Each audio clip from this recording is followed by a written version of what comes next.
जरूरत है? कमिटी गठित कर दी गई है, वो जांच कर रही है। हुजूर आते आते बहुत देर कर दी आपने।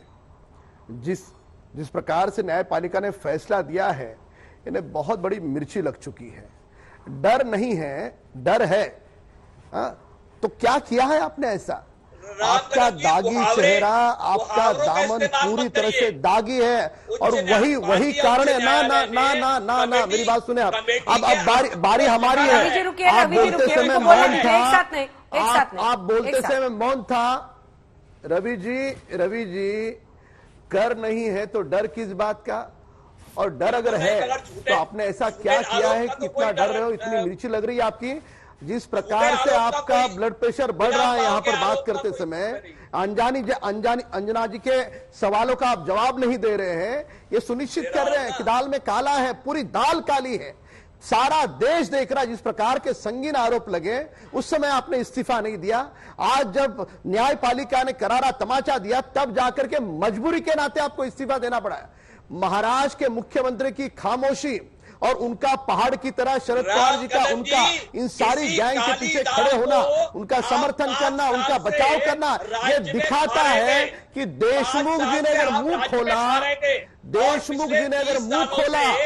सुने आप मेरी बात सुने, ये सारा मामला अंजना जी, एक सेकंड रवि जी आवाज नीचे करनी पड़ी, फिर मुझे आवाज नीचे करनी पड़ी। मुझे पीके जैन साहब के पास भी जाना है। एक लाइन में कंक्लूड कीजिए राम कदम जी। मैं जैन साहब आ रही हूँ। रुक जाइए रवि जी, थोड़ा सा रुकिए। राम कदम जी एक लाइन। देखिए अंजना जी, जब तर्क नहीं होते किसी बिंदु को काटने के लिए, तब बीच बीच में इस तरह से ओवरलैपिंग की जाती है। इनके पास कोई तर्क नहीं है। सारा देश देख रहा है कि किस प्रकार से फजीयत ये तीनों दलों की हुई है, सरकार की हुई है। तीनों दलों के बड़े नेता बड़े मजबूती के साथ ये पूरे गैंग का समर्थन और बचाव कर रही थी। देशमुख जी मुंह खोले तो ये तीनों दल और ये सरकार मुंह दिखाने के लायक नहीं होगी, इसलिए देशमुख जी का इस्तीफा ये सरकार नहीं ले रही थी। पीके जैन साहब, जो पुलिस यानी एक राज्य में जो होम डिपार्टमेंट के तहत मातहत पुलिस काम करती है और सीबीआई के काम करने के तरीके को और दोनों की फंक्शन के बीच का फर्क जानता है, वो उसको किस तरह से देखता है? दबाव में घिर जाने के बाद जब हाईकोर्ट ने कहा सीबीआई जांच होगी, तब का इस्तीफा, या वाकई नैतिकता दिखता है आपको इसमें?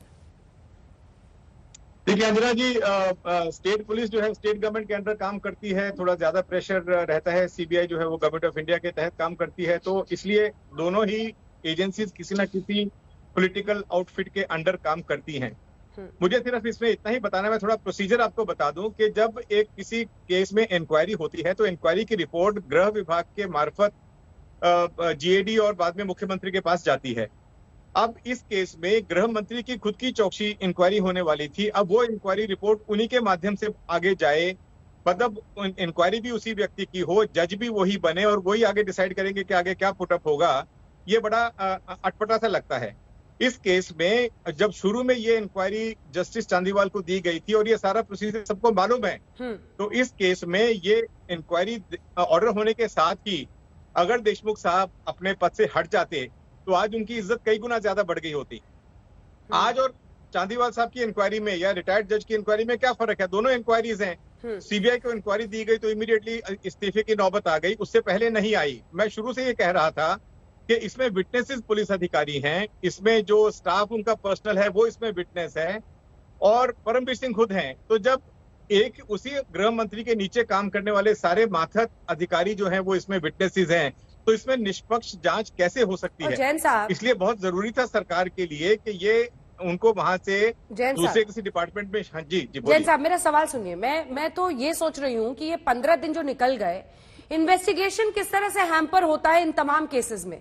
क्योंकि अगर इतना, और वो भी एक सर्विंग आईपीएस ऑफिसर आरोप लगा रहे हैं कि सचिन वाजे के घर में मीटिंग होती है, तो वहां पर कैमरा फुटेज हो, जो भी हो, मतलब 15 दिन बीत जाना अपने आप में बताता है कि कैसे मामला किस तरह से बढ़ रहा है।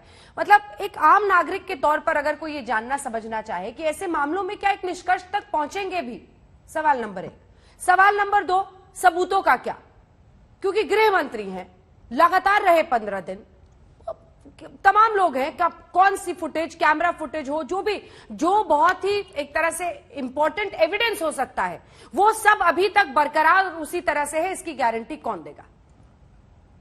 इसकी कोई गारंटी नहीं है। देखिए, उनके निवास स्थान का सीसीटीवी कैमरा है, उनके कार्यालय का सीसीटीवी कैमरा है, जहां वो बोलते हैं कि हॉस्पिटल में रहे या नागपुर में अपने घर में क्वारंटाइन रहे, वहां की कोई एविडेंस है।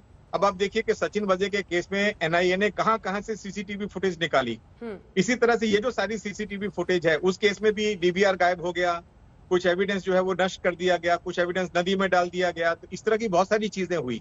तो बहुत संभव है कि जैसे जैसे समय पास होता है तो वो एविडेंस डिस्ट्रॉय की जाती है या होने की संभावना रहती है। अब इस केस में सीबीआई कहां तक पहुंचेगी, लेकिन इसमें सबसे अहम चीज यह है कि बहुत सारे विटनेसेस परमबीर सिंह ने अपने लेटर में कोट किए, बहुत सारी सिचुएशंस और डेट्स उसने अपने लेटर में कोट की। तो ये उसमें बहुत सारी टेक्निकल एविडेंस आज भी इकट्ठी हो सकती है। हाँ। डीवीआर अगर मिल जाए, नष्ट भी कर दिया गया, फुटेज डिलीट भी हो गई, तो भी रिकवर की जा सकती है।